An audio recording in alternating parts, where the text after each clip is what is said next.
Hi everyone. Good evening. Today I just want to brief you on issue imene yachitika ku court ruling imene yabwera. So I just want to put a comment on this, but muna, to those of you that don't know about this issue, muna just a quick background.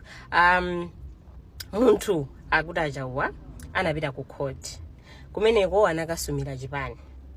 Anakasuma kunena kuti ma delegates amene analipo eti ndosavomerezeka sanatsatire malamulo, because constitution ya Malawi Congress Party imanena kuti munthu amakhala pa mpando for 5 years. After 5 years kumakhala elections kukasankha mipando ina.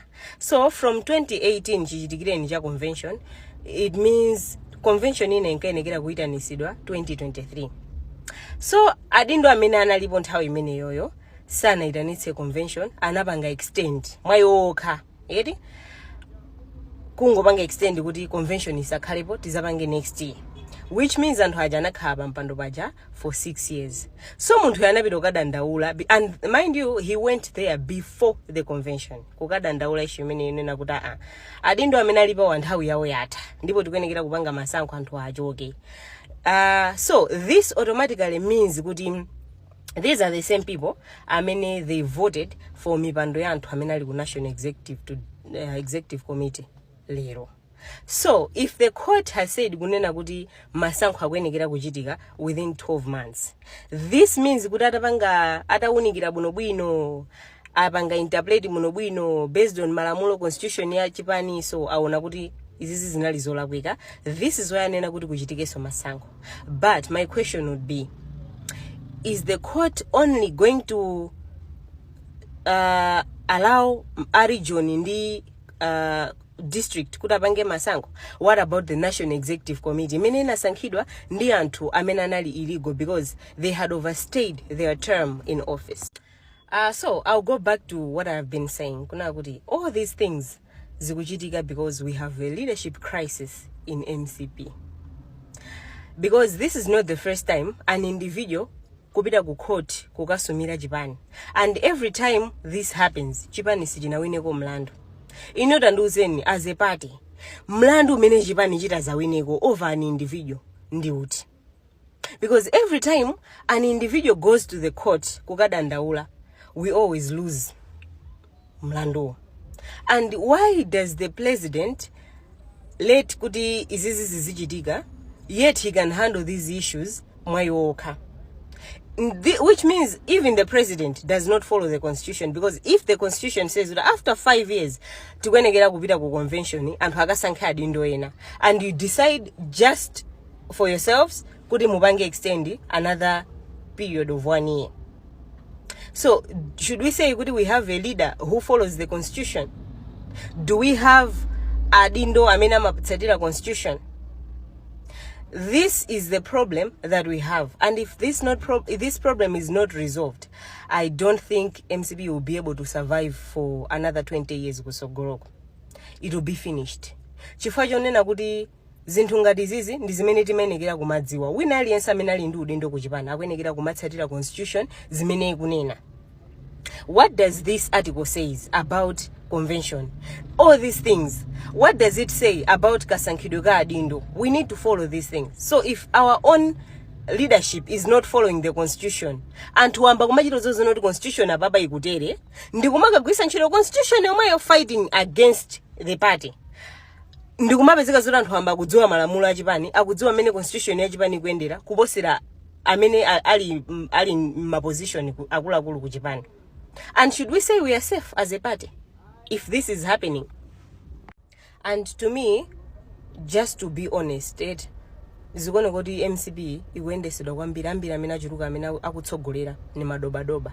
So what happens is madobadoba, they do not care about constitution, they do not care about kuti chipani chikatitani. What they care is kodi pamene ndingajepo ine ndi party. That's why you find out kuti even today people that are behind Achakwera, they are the ones amene apindula nawo Achakwera.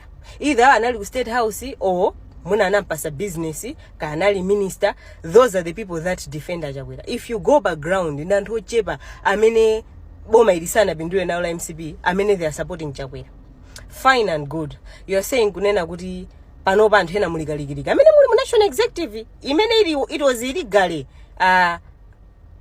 voted for ku convention because anthu amene anapita kukavota umene koko anayo savomerezeka. Ndende amene mwamba kuthamanga and you are happy about it kuti kuchitike masankho aku region, kuchitike masankho aku district. What about ku constituency? Are we not going to do all this? What about the national executive? Because inosenu munasankhidwa mosatsatira malamulo. So why should it be you fighting anzano amene abangaso abuse their term in office kumaka kamira kuti akuchitike masankho kumene iniyo munavoteredwa ndi anthu ake ati? Because if we are to be honest, zizi zibweresa kwambiri mpungwe in the party because pachilungamo izizi zikuonekera kuti masankho ayambire from the constituency. It should start from the grassroots. If you want kuti ku MCB kukhale ntendere kukhale mgwirizano, because when people start reacting over this nde mukhala mpungwe mu Japan, people will just be fighting, and instead of putting our energy together to fight DPP tizipeze kuti tikukangana tokha kumenyana tokha just because leadership yo is poor. And any party imene leadership yake ili poor, when there's leadership crisis it doesn't win elections. And with this leadership crisis imene ilipo, how can we win elections? We can't win elections. Kulibe, we can't. And it will be mwachisomo kuti mulungu anatikondetsetsa to get 1 million votes, because tikugawanikana tokha. And honestly, so to me ruling hii yangoneseratu kunena kuti amene amaona maissues athu ndikumafuna kuti ngati Japan tikonze zinthu ndakukhoti. Ifeyo aine akefe sitimafuna. We just want to destroy the party. We want to destroy the structures from the grassroots.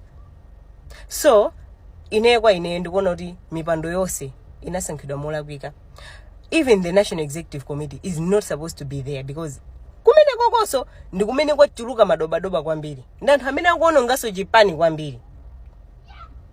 So ngati tikufuna kukonza Japan tikuyenekera kuti even convention iyitanisidwenso convention ina, and aliyese amene akufuna kukayimira apasidwe mpata apita akayimire zikamvute yekha kumene koko. Everyone should be given that right yopita kuti akatani akapikisane nayo convention, because there are people who think they are more MCP than others. Amene amona ngati kuti amapanga control china chilichonse amafuna kuti asankhe kuti uyayimire uyasatani. And please, if we are to go again ku convention or masankho samata chitike, I don't think Dr. Elias Chakwera ni munthu amene angaendese zinthu mwachilungamo.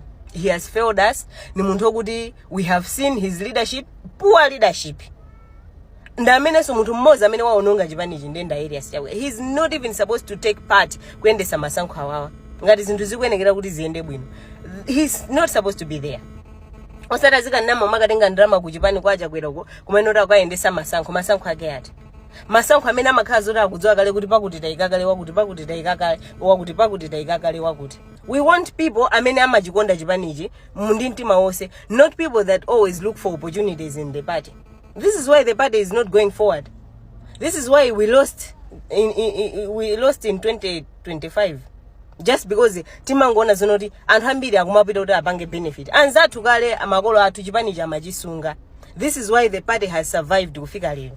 But anthu amene pali pano, no drive, no direction. What they see is ndipindulapo zingati. Ndijapo zingati apa. So we don't want that. So what I wanted to say is masankhowa akachitika tisangona mbali mozi yoka, because yola kwikayo ni mbali ambiri. Ma delegates osavomerezeka also ndamene anakasankha National Executive Committee. So the National Executive Committee sikwenekeraso ikhalipo. It should be dissolved in fact. So this is what I wanted to brief you about issue ya kukhoti kwa amene simmaziwa what happened. Thank you.